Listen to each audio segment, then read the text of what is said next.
Musa berkata, "Beginilah kamu akan tahu bahwa Tuhan telah mengutus aku untuk melakukan semua hal ini, dan bahwa ini bukan ideku sendiri. Jika orang-orang ini mati secara alami dan mengalami nasib seperti semua manusia, maka Tuhan tidak mengutus aku. Tetapi jika Tuhan membuat sesuatu yang benar-benar baru terjadi, dan bumi membuka mulutnya serta menelan mereka beserta segala sesuatu yang mereka miliki, dan mereka turun hidup-hidup ke dalam dunia orang mati, maka kamu akan tahu bahwa orang-orang ini telah menghina Tuhan." Begitu Musa selesai mengatakan ini, tanah di bawah mereka terbelah, dan bumi membuka mulutnya dan menelan mereka beserta keluarga mereka, dan semua yang berhubungan dengan Korah, bersama dengan harta benda mereka. Mereka turun hidup-hidup ke dunia orang mati dengan segala yang mereka miliki. Bumi menutup kembali atas mereka, dan mereka binasa serta lenyap dari tengah-tengah umat. Mendengar teriakan mereka, semua orang Israel di sekitar mereka melarikan diri sambil berteriak, "Bumi juga akan menelan kita." Kemarin Ansar dari Imami, Ansar dari keluarga Muhammad, umat terbaik di muka bumi, pergi ke 4 penjuru dunia untuk memprotes paus palsu dan kepausan palsu, serta untuk memberikan kabar gembira tentang kemunculan paus sejati. Ansar membawa pesan ilahi dan menyampaikannya ke gereja-gereja dan umat Kristen di Ekuador, Venezuela, Meksiko, Thailand, Filipina, Sagal, Jerman, Inggris, Australia, Amerika Serikat, Serbia, Kanada, dan banyak tempat lainnya, dan yang paling penting, ke Vatikan sendiri. Para mukmin berdiri di tengah kerumunan di hadapan paus palsu pada hari Paskah, hari yang dimaksudkan untuk memperingati kebangkitan Yesus, salam dari kematian, dan mereka memberikan kabar gembira tentang kebangkitan Sang Penegak. Mereka mengangkat panji-panji kesetiaan kepada Allah, panji-panji tidak ada Tuhan selain Tuhan dan Muhammad adalah utusan Tuhan, serta Ali dan para imam adalah hujah Tuhan, dan Mai dan Mais adalah hujah Tuhan. Kurang dari 24 jam kemudian, sebuah mukjizat besar dan tanda terjadi. Tanda yang tidak kalah besar dari bumi yang menelan Korah, bumi menelan paus palsu. Ia dibunuh hanya oleh napas para mukmin yang berseru, dan takhta kebatilan pun terguncang. Mukjizat ini tidak kalah penting dibandingkan mukjizat yang terjadi di tangan para mukmin bersama Yosua bin Nun Salam ketika kehadiran mereka di sekitar tembok Yeriko dan bunyi sangkakala mereka menyebabkan tembok besar itu runtuh. Ini juga tidak kalah penting dibandingkan mukjizat Nabi Ilyas Salam yang memanggil api dari langit untuk menunjukkan kepada umat di mana kebenaran berada dan di mana kebatilan terkubur. Dan katakanlah, kebenaran telah datang dan kebatilan telah lenyap. Sesungguhnya kebatilan itu pasti akan lenyap. Tuhan beserta kita, saudara-saudari mukminku. Dia telah membuat pilihannya jelas dan telah memuliakan kita dengan tanda besar ini. Dia telah menaklukkan para perampas dan yang diangkat oleh setan. Sebab gelar paus bukanlah gelar biasa. Gelar paus diklaim oleh mereka yang berkata bahwa mereka adalah wakil dan penerus Yesus Kristus salam. Paus yang duduk di Vatikan mengklaim dirinya sebagai juru bicara Yesus, wakil Yesus, ahli waris Yesus, penerus Yesus, dan suara ilahi yang ditunjuk oleh Yesus. Tetapi semua ini adalah dusta. Yesus telah menunjuk penerusnya semasa hidupnya dan tidak seorang pun berhak mengangkat selain dia. Dia menunjuk Simon Petrus ketika dia berkata, "Dan aku berkata kepadamu, engkau adalah Petrus, dan di atas batu karang ini aku akan mendirikan gerejaku, dan gerbang Hades tidak akan menguasainya. Aku akan memberimu kunci-kunci kerajaan surga. Apapun yang kamu ikat di bumi akan terikat di surga, dan apapun yang kamu lepaskan di bumi akan terlepas di surga." Maka Yesus menamai penerus pertamanya, dan dia juga menamai yang terakhir, yaitu Sang Penghibur. Dia berkata, "Karena itu aku mengutus kepadamu nabi-nabi, orang-orang bijak, dan guru-guru. Beberapa dari mereka akan kamu bunuh dan salibkan, yang lain akan kamu cambuk di rumah-rumah ibadatmu dan kejar dari kota ke kota." Dia juga berkata, "Karena itu Tuhan dalam hikmatnya berfirman, aku akan mengutus kepada mereka nabi-nabi dan rasul-rasul. Beberapa dari mereka akan mereka bunuh, dan yang lain akan mereka aniaya." Dengan jelas, Yesus berbicara tentang nabi-nabi yang akan datang setelahnya, dan dia menamai yang utama di antara mereka. Namun demikian, aku berkata kepadamu kebenaran, adalah lebih berguna bagimu jika aku pergi, sebab jika aku tidak pergi, Sang Penghibur itu tidak akan datang kepadamu. Tetapi jika aku pergi, aku akan mengutus dia kepadamu. Dan tidak pernah ada seorang pun dalam sejarah yang mengklaim sebagai sang penghibur itu kecuali nabi terbaik dari semua nabi, Tuhan seluruh umat manusia, Muhammad Salam Wassalam. Ia menjadi pewaris para rasul, penerus Yesus, dan bapa umat manusia, paus sejati.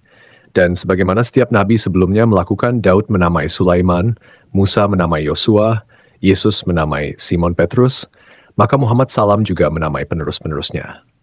Pada ranjang kematiannya, beliau mendiktekan kepada Ali bahwa setelahnya akan datang 12 imam, yang kedudukan mereka baginya seperti para murid bagi Yesus, kecuali bahwa mereka akan datang secara berurutan. Setelah mereka akan datang 12 Mai, para penerus dari Imami. Mai Muhammad Basi, sisa keturunan Tuhan di bumi, adalah putra dari Ali Salam, keturunan dari Simon Petrus, dan dari Imam Hasan Salam, keturunan Muhammad Allah. Maka di dalam dirinya terdapat darah Yahudi, para rasul Kristus, darah orang-orang Kristen Eropa, dan darah makhluk terbaik, Muhammad dan Ali. Dalam wasiat Nabi Muhammad SAW, tak tertulis, 3 penerus pertama dari Imam Mahdi adalah Abdullah, Ahmad, dan Al-Mahdi. Aku adalah Abdullah, penerus Imam Mahdi Salam, penerus sang penghibur Ahmad, penerus Simon Petrus, penerus Muhammad, penerus Yesus Kristus. Aku adalah paus yang sejati dan sah. Aku adalah hujah atas umat Kristen. Aku adalah putra kaum muslimin melalui ayahku, dan putra umat Kristen dan Yahudi melalui ibuku. Aku adalah putra timur melalui ayahku, dan putra barat melalui ibuku. Aku adalah seperti Zulkarnain, yang memiliki 1 tanduk di timur dan 1 di barat, dan aku adalah pewaris dari semua yang ada di antara keduanya.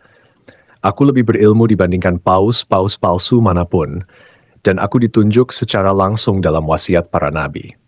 Namaku juga disebutkan dalam nubuat Nabi Yesaya, yang bernubuat tentang hamba yang benar. Ia akan melihat keturunannya dan memperpanjang umurnya, dan kehendak Tuhan akan berhasil di tangannya. Menurut kalian, Yesus Salam tidak memiliki keturunan dan umurnya terpotong pendek, tetapi akulah hamba itu. Aku adalah Abdullah, hamba Tuhan yang benar.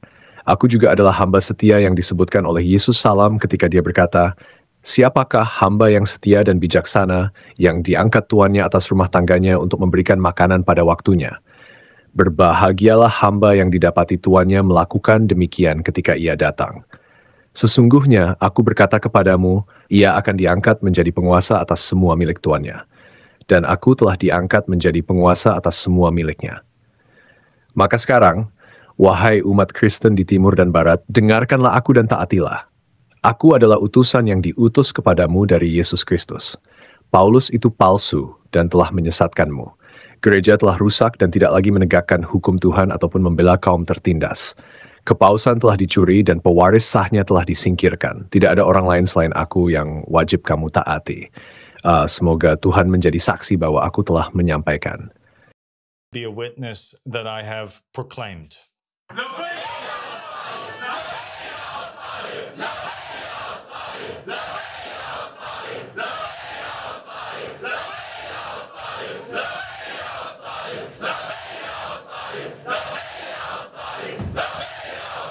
Yang mau dukung channel Pil Pahit, silakan scan QR Code ini atau klik link di kolom komentar. Terima kasih.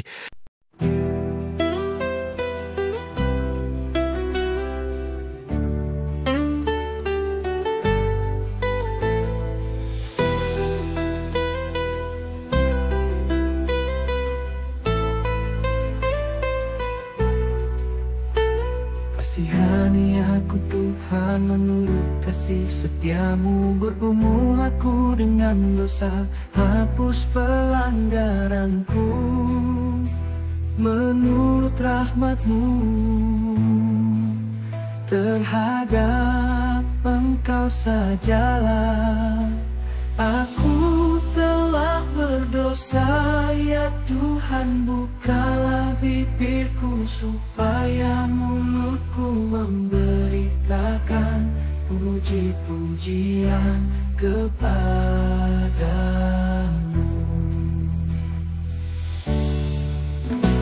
Kasihani aku Tuhan, janganlah buang aku dari hadapanmu, dan jangan ambil rohmu daripadaku, hapuskan segala salahku.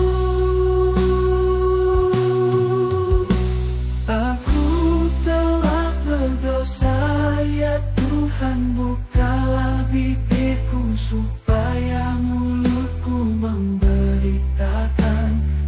puji-pujian kepadamu.